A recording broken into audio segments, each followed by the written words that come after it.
They were really talky. And then that dude wanted to take a picture afterwards, which was, I was like, I'm good, bud. I hate you. Yeah, I'd rather not. Can I please no? Also, please no.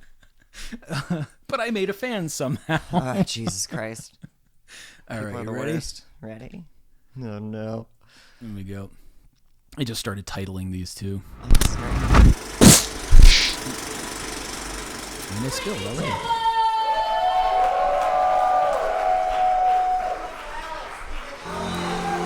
So you go on stage and then they put up the music. Yeah, definitely. What song is it? Oh, I can't. The Weekend, yeah. Sometimes when one of the sound guys at the Laugh Factory always plays Bikini Kill for me when Nice. he's there and working. He always plays Rebel Girl. We play live albums during sex because I like to feel like someone's applauding for me. Anybody else? I want you to want me, you know? Just kidding. It's only Melissa. That's all I'm doing. Slow start. What? But your haircut. There we go. They caught that one. Also have the shoulders of a Schwarzenegger, the voice of a chronic chain smoker, and the jawline of Dwayne The Rock Johnson. I was bred for gay shit. I only wear these. I have two versions of this jacket. It's an all black one. Half the time to get ready because of the hair.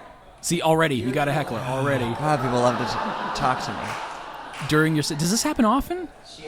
No, yeah, but I also talk to people a lot during my set. Like Okay. now, especially if I'm doing like when I'm headlining, I start with like 15 minutes of what everyone else has talked about and like talk about that and like build on it. Yeah. And then that kind of invites talking. Gotcha. Oh, yeah, you just... Did I say something funny? Yeah. No, you told them, like, you can interrupt. Oh, you're going to meet her parents. Oh, you can interrupt them when they're talking now. Oh yeah, you that was slapped him this. down. Oh, Yeah. okay. It was brilliant. I thought it was a great way to deal with them. And you actually got him to shut up. That's the brilliant part. Well, yeah. It worked. It's not quite a relationship. Like, we're dating, we're figuring each other out, but I want to scream all my secrets into their mouth. You know what I mean? Like, it's really new, really fresh. I'm afraid of cats. Like, we're just figuring each other This, out. It's very like, dealing with... forward. So this is... You know, You're we're getting dating together. someone who you're super into. Yeah. And you just kind of want to see where it goes, but you want, like, to put everything onto it. Oh god, and it immediately. makes, and especially not to be a cliche, but especially like as a dyke, that's what happens. We just U-Haul. Also, I wrote this joke. I started writing it when we first started dating, and by the time I had even finished like 3 punchlines, we were already living together. So, Oh, wow. And we still live together. I mean, now as of this recording, that sounds bad. We still live together. For the record. We're still very much in love at this current time. Yeah, and then it all just kind of turned into this whole long bit that I worked for like 5 months before I Yeah. went and did it on this other show out in LA. And I just kept like farming it and pulling it apart and pushing it back together and pulling it apart and pushing it back together. So that and was seeing the what process for this, because you start and end with the same story, and you're just digressing. worked. Oh god, it's my favorite. That's Yeah. how all of my. Oh god, I love getting lost. But getting quote lost. Yeah, You know. Well, it's clearly set that way. Like you know where to put it in. Right. But I was just like, how long did it take to work that out? So, well, I mean, the people have probably already watched. I don't want to burn the end, but people are watching this, so it's fine. So the summation of the story is, I got in my significant other's sex toys. Yeah. I found a thing that looked like a sex toy. I pressed a button, and it was pepper spray, and I pepper sprayed myself. That's the story. And that it's literally funny. happened. You You did burned actually the pepper shit- spray yourself. I didn't do it right in my. It suggests I maybe did it in my face, a little bit, but that isn't what happened. I found it and I pressed it, and like this mist stuff came out, and I was like, I don't know what that is. I'm kind of over this. I'm not gonna fuck myself. And then I laid down and started reading, and all of a sudden my eyes started watering. And I was like, God, what is? And I went back and looked at it, and it was called like Red Fire or something. And I was like, well, should have read the goddamn label. So bad. She like explained sex, and I think I was just like, oh, Santa Claus isn't real, is he?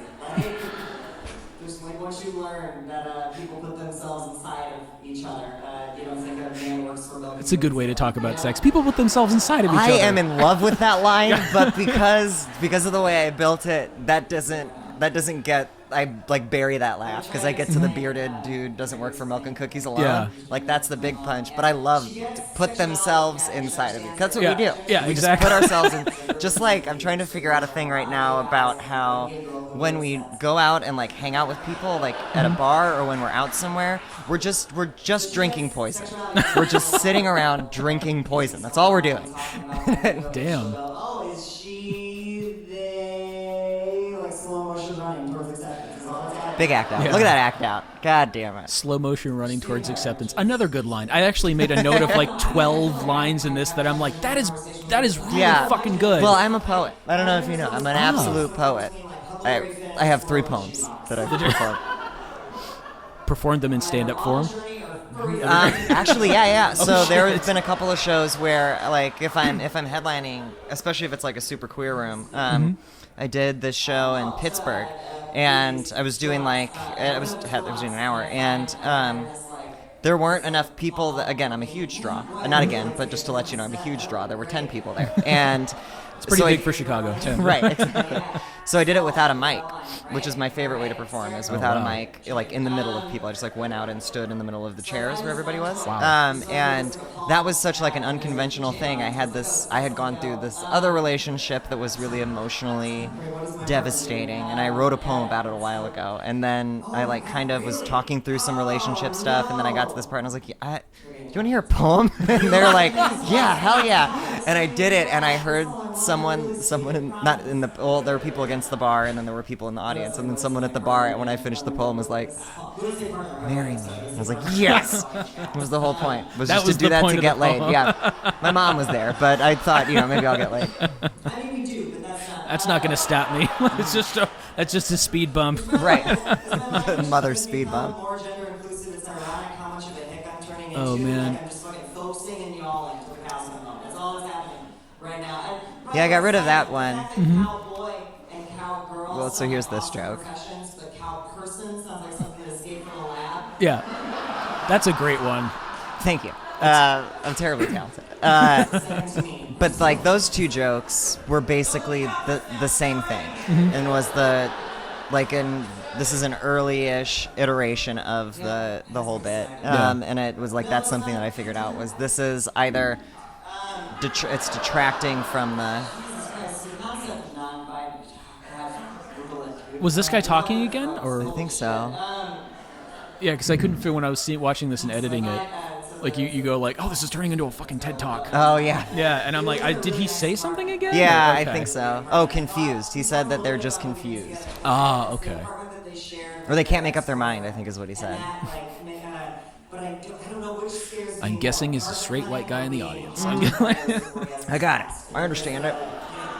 We fuck up a lot of stuff. I apologize on behalf of all straight white men. You're a good one. The last significant other I lived with, actually, we rented this room in this older lady's house. Her name was Theta, and we rented the room, and Theta had fucking no idea we were gay, which was hilarious because. See, I'm an idiot. I'm not like murdering, but I came off stage thinking like this was a bomb. No, this I was had great. to fucking deal with all those people.